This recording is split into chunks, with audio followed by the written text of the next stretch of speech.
They did not come to conquer Earth. They came to be repaired.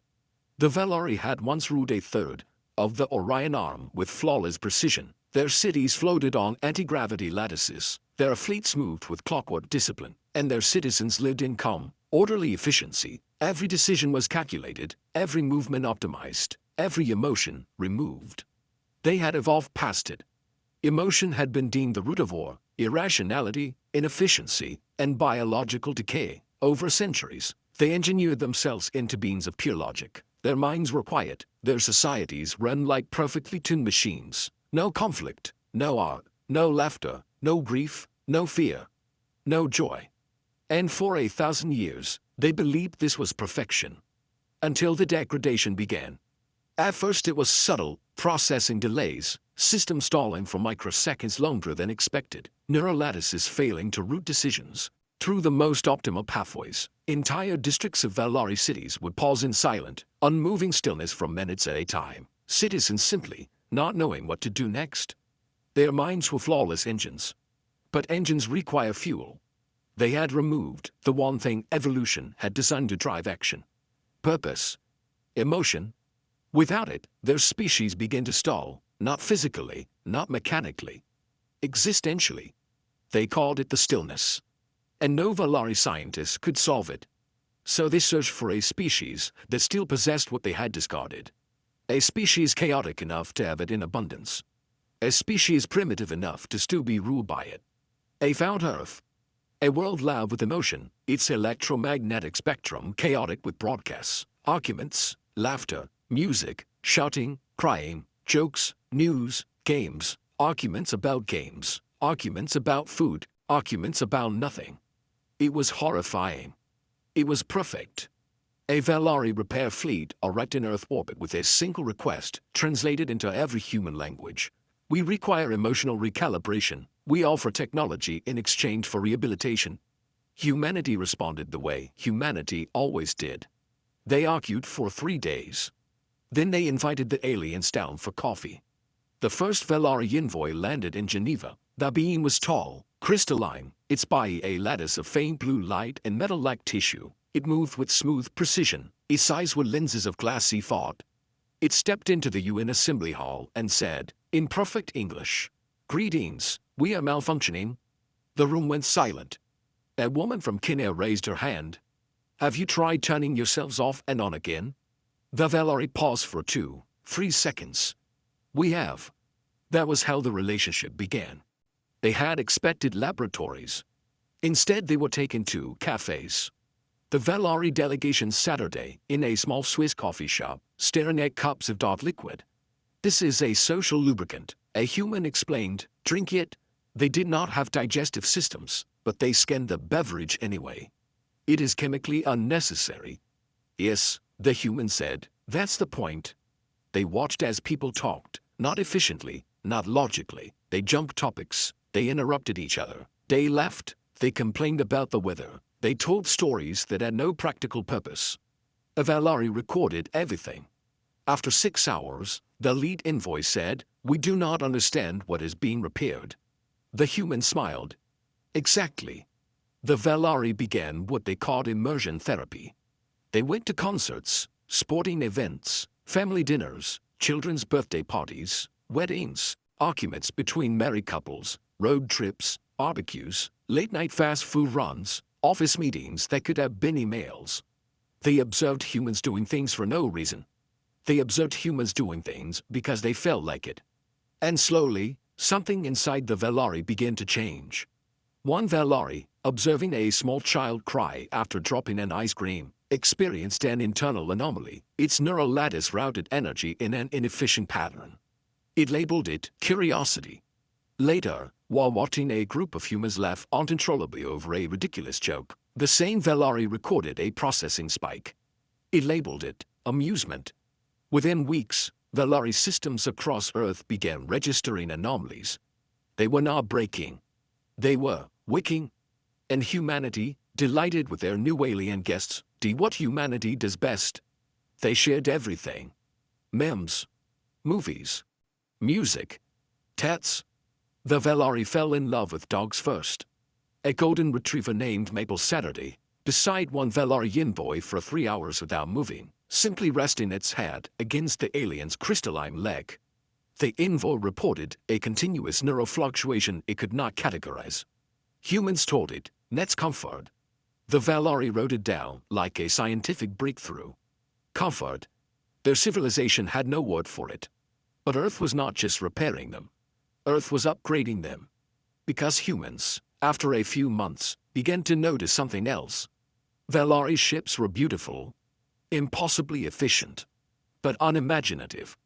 A human engineer in Texas asked a Valari technician, "Why don't you put redundant power loops here? If this fails, you're screwed." "It has a 0, not 3% chance of failure." "Yeah," the human said, "but what if it does?" The Valari stared. They had never designed for what if. Humans lived in what if. What if it breaks?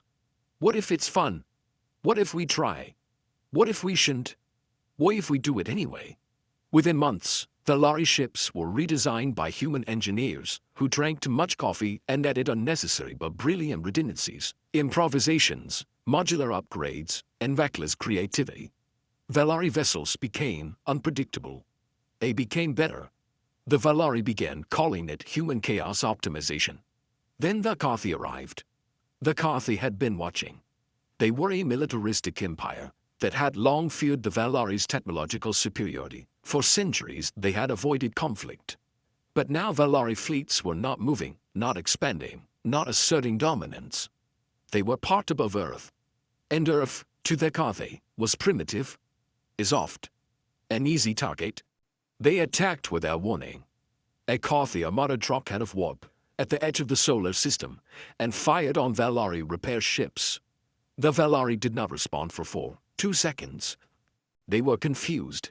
They had forgotten what war felt like. Then something new happened inside them. Fear, anger, protectiveness. Because Earth was below, the Valari fleet activated, but something was different. Their ships did not move in rigid formations anymore. They moved like humans had taught them. Chaotic, creative, unpredictable. And then Earth did something the galaxy did not expect. Humanity launched, not to defend Earth, but to defend the Valari. Dozens of newly retrofitted Valari human hybrid ships erupted from lunar shipyards and asteroid docks. These ships had coffee makers installed in the cockpits. They had redundant engines. They had hand-painted names on their hulls. They were ridiculous. They were devastating. A human pilot screamed over open comms, "Let's go help our broken robot friends." The Valari listened. They felt something swell inside their neural cores. They called it loyalty. The battle was chaos. Carthi ships expected precise Valari tactics. Instead, they got human pilots slingshotting through asteroid fields, Valari ships executing maneuvers that violated their own engineering principles, and combined fleets improvising mid-battle strategies that made no sense and worked perfectly. A Valari cruiser rammed a Carthi dreadnought because a human officer shouted, "Just hit it." This had never occurred in Valari doctrine. It was wildly effective. Within hours, the Carthi fleet was shattered. Survivors fled, broadcasting one terrified message across known space: "The Valari have gone mad, they fight like primitives." The Valari reviewed battle logs and came to a stunning conclusion. They had not fought like primitives. They had fought like humans. And they had won faster than any previous war in their history. After the battle, Valari envoys returned to Earth. They did not go to laboratories. They went back to cafes. One envoy placed its crystalline hand on a coffee table and said to the human across from it, "We believe you have not repaired us." The human raised an eyebrow. "Oh, you have improved us." The human smiled. "Yeah, that happens." The Valari stayed, not as patients, as friends. And slowly, Valari citizens across their empire began to request transfer to Earth, to experience the noise, the chaos, the feelings.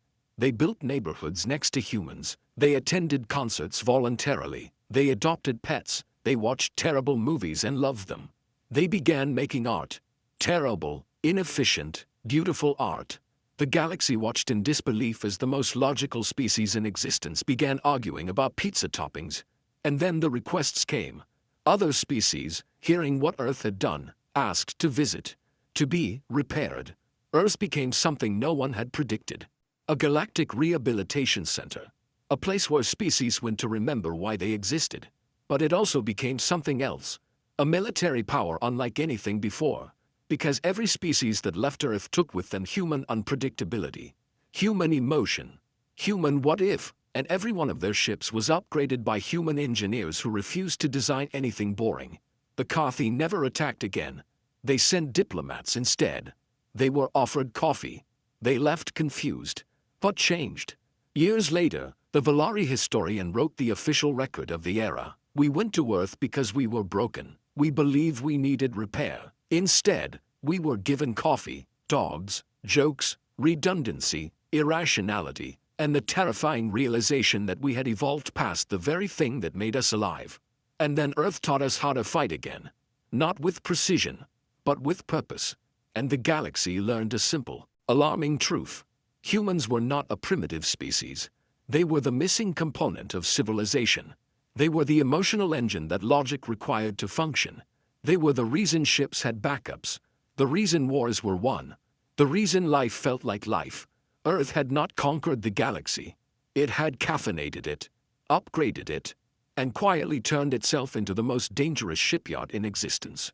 Because every species that came to be repaired left knowing how to build warships the human way. Ridiculous, redundant, unpredictable, and unstoppable.